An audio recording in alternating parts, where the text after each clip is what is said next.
एक गांव में दो मित्र सरल और सोहन रहते थे। सरल बहुत धार्मिक था और भगवान को बहुत मानता था, जबकि सोहन बहुत मेहनती था। एक बार दोनों मिलकर 1 बीघा जमीन खरीदी, जिससे वह बहुत फसल उगाकर अपना घर बनाना चाहते थे। सोहन तो खेत में बहुत मेहनत करता, लेकिन सरल कुछ काम नहीं करता, बल्कि मंदिर में जाकर भगवान से अच्छी फसल के लिए प्रार्थना करता था।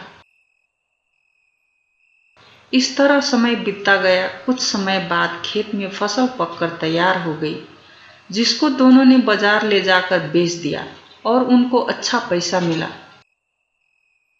घर आकर सोहन ने सरल को कहा कि इस धन का ज्यादा हिस्सा मुझे मिलेगा, क्योंकि मैंने खेतों में ज्यादा मेहनत की है। यह बात सुनकर सरल बोला, नहीं, धन का तुमसे ज्यादा हिस्सा मुझे मिलना चाहिए, क्योंकि मैंने भगवान से इसकी प्रार्थना की है, तभी हमको अच्छी फसल हुई। भगवान के बिना कुछ संभव नहीं है। जब वह दोनों इस बात को आपस में नहीं सुलझा सके, तो धन के बंटवारे के लिए दोनों गांव के मुखिया के पास पहुंचे।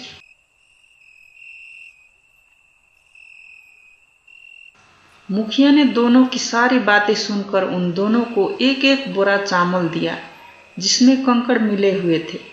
मुखिया ने कहा कि कल सुबह तक तुम दोनों इसमें से चावल और कंकड़ अलग करके लाना है, तब मैं निर्णय करूंगा कि इस धन का ज्यादा हिस्सा किसको मिलना चाहिए।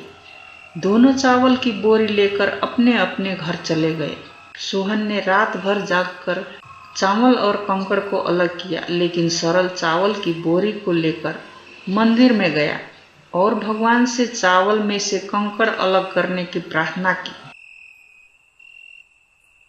अगले दिन सुबह सोहन जितने चावल और कंकड़ अलग कर सका, उसको लेकर मुखिया के पास गया, जिसे देखकर मुखिया खुश हुआ। सरल वैसी की वैसी बोरी लेकर मुखिया के पास गया। मुखिया ने सरल को कहा कि दिखाओ, तुमने कितना चावल साफ किए हैं। सरल ने कहा कि मुझे भगवान पर पूरा भरोसा है कि सारे चावल साफ हो गए होंगे।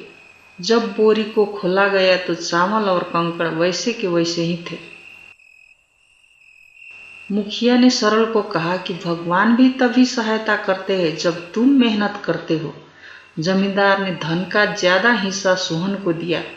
इसके बाद से सरल भी सोहन की तरह खेत में मेहनत करने लगा और अब की बार उनकी फसल पहले से भी ज्यादा हुई। इस कहानी से हमें यह सीख मिलता है कि हमें कभी भी भगवान के भरोसे से नहीं बैठना चाहिए।